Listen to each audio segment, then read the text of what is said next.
We are back with the 161st edition of the Quarantinecast. I'm really excited for this one. I'm joined by Blanca Marquez, who competes Friday night, and she's making her pro MMA debut for Combate. So first things first, how are you doing? I'm doing great. How are you? Not too bad. Not bad at all. So fight week, you've experienced this before, maybe not quite at the pro level or Combate level, but how are you feeling overall? Fight week has been awesome. Easiest weight cut yet. I'm feeling sharp. Combate's been nothing but amazing since we landed. Every accommodation, it's been awesome. I'm beyond grateful right now. It's surreal still. So obviously weird times right now in the world with the pandemic and everything that's going on. So you've got top of the line training, but overall, how has your training been the past year and a half or so? The gym I train out of, Extreme Couture, was closed down like the rest of the city in Las Vegas was. So for a while there, it was a bit rough. A lot of us were doing our own training at home. There was a point where I kind of just had to get creative, and I renovated my garage into a gym. And that's where I completed the rest of my training until I was able to get back in the gym. So you were able to squeeze in a fight late last year. What was it like for you to get back in there after almost, I think, more than a year layoff? Yeah, it was last October. It felt amazing. It was awesome. I had a fight scheduled, a title fight, back in March, and we weighed in 2 hours later. It got canceled, so that kind of sucked. But October it made up for it a bit. It was a lot of fun. So this one's a little bit different. I mean, you've had 4 fights, but this one there's a little bit more pressure because it's your pro debut. How do you feel knowing that, the circumstances around this? This is your pro debut. This is the real deal now. Losses count, wins count. How does it feel? I have to be really honest. It's like a mixture of two things, right? I look at every next fight like my biggest fight yet. Every fight matters to me, and that's how I felt throughout my amateur career. So I'm looking at this the same I've always have. I take them all very seriously. I take my training very seriously. And then on the flip side, it's very like I'm still processing that it's my pro debut. It's kind of like mind blowing because it's where you're kind of seeing your dreams become a reality right in front of you. So to grasp that, it takes a little bit, but I'm just super excited. I feel amazing, and I'm looking forward to taking that next step. Most elite level athletes, especially fighters, have a little bit of OCD when it comes around their fight. Things need to be ideal, perfect. Yours wasn't. Yeah, I mean, you had your fight got pushed a week. How do you take all that in and weigh in the options? Like, should I still take this fight? I mean, I got my weight cut on point. Everything's going smoothly. And now, throwing a wrench in my plans. How did you handle that? I was a little bummed when I first, was told about it. But on the flip side, I'm one of those people that believes everything happens for a reason. So I kind of just turned it into a positive, told myself, okay, it's another week to cut some more weight, another week to sharpen my skills, another week to spend more time with my family and my babies and come out even that more prepared.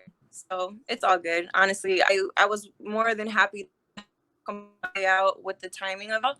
And I'm happy everybody, it worked out for everyone. You talked a little bit about the extra time to take to cut weight. Your last fight was at a catch weight. It's been a while since you fought at Flyweight.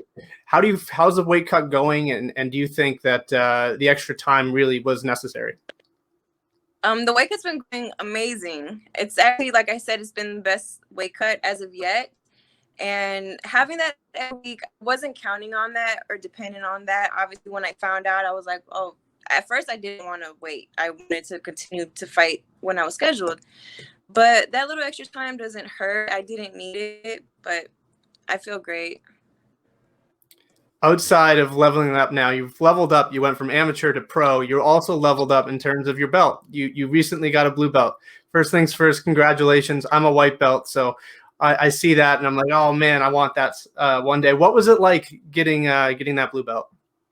I teared up a little, as silly as that may sound. It meant the world to me. It really did, because I worked really hard for it. And my coach, Dennis Fiss, that gave me that blue belt, he only has a few blue belts under him. It's pretty difficult to get ranked up under him. So I love that challenge. I would love to be known as a really great blue belt rather than like, she could still be a white belt, you know? I would rather it be like really earned. So it meant a lot to me, and I still like smile to this day when I think about it. You mentioned Dennis Davis. I mean, a great coach, but you're also surrounded by a great team. I mean, Extreme Couture has been in the news. It's one of the best teams with Eric Nixick at the helm, but also guys like Roman Isbell, Justin James. The list goes on and on. What does it mean to you to have a great group of people around you day in and day out?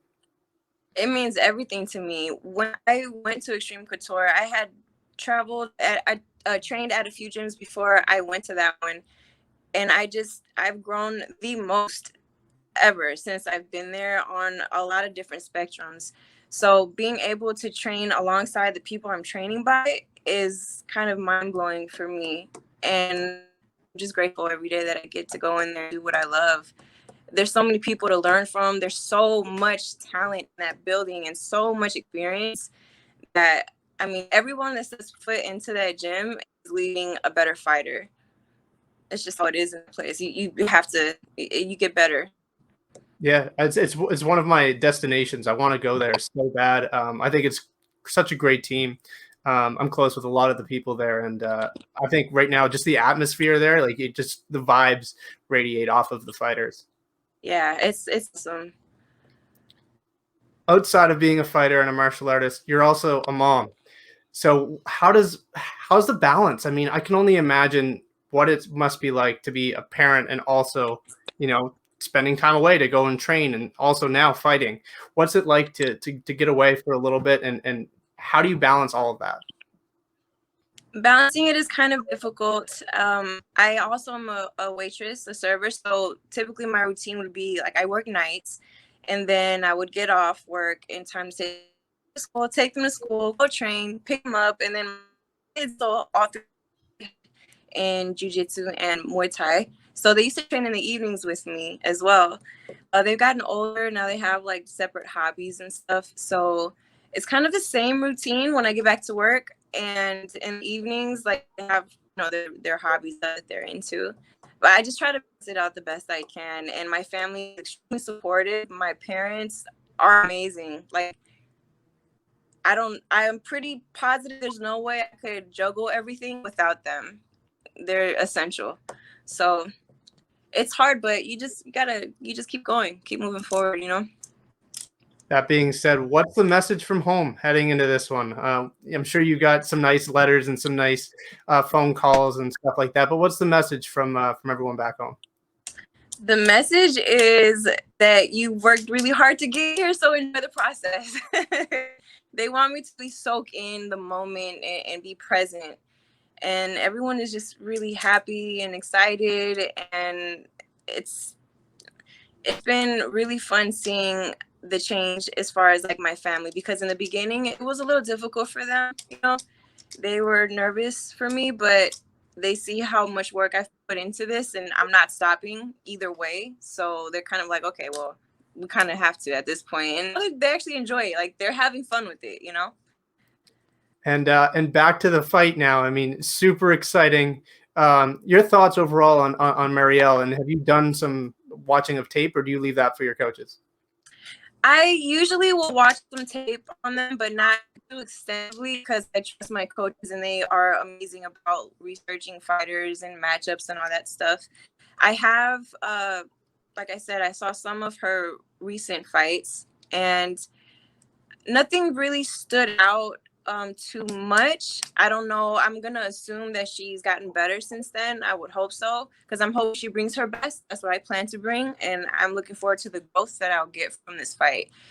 So I know she was more of a striker in her last bout that I saw, but I'm pretty sure she probably likes to grapple at some point too.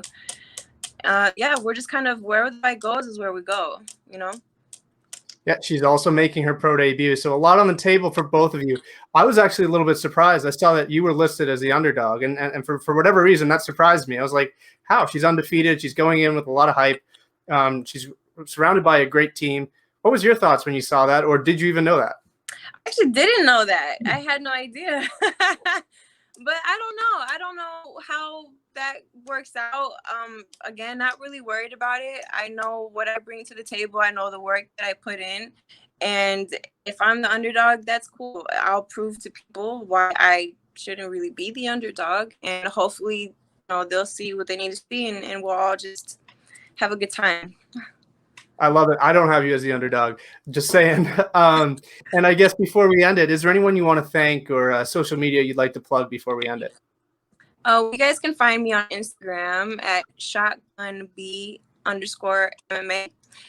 And definitely shout out to my gym, my family, everyone back at home. I mean, Roman has been absolutely amazing throughout everything. He's here with me right now. And aside from him, Dennis Davis, he's my head coach back at XC, so got a lot of good. I'm just grateful to have people in my corner that are so experienced, but they're talented. They have it's just beyond the experience they live through. They're great at what they do. They have a passion for it.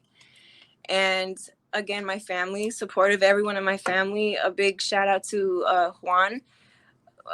That's my boyfriend at home, and this camp with him has been so special for so many reasons. He's also an undefeated professional fighter, and I learn from him every day. So I'm just grateful to be surrounded by greatness. All right. Well, thank you very much for the time, and best of luck. I'll be rooting for you. Thank you so much.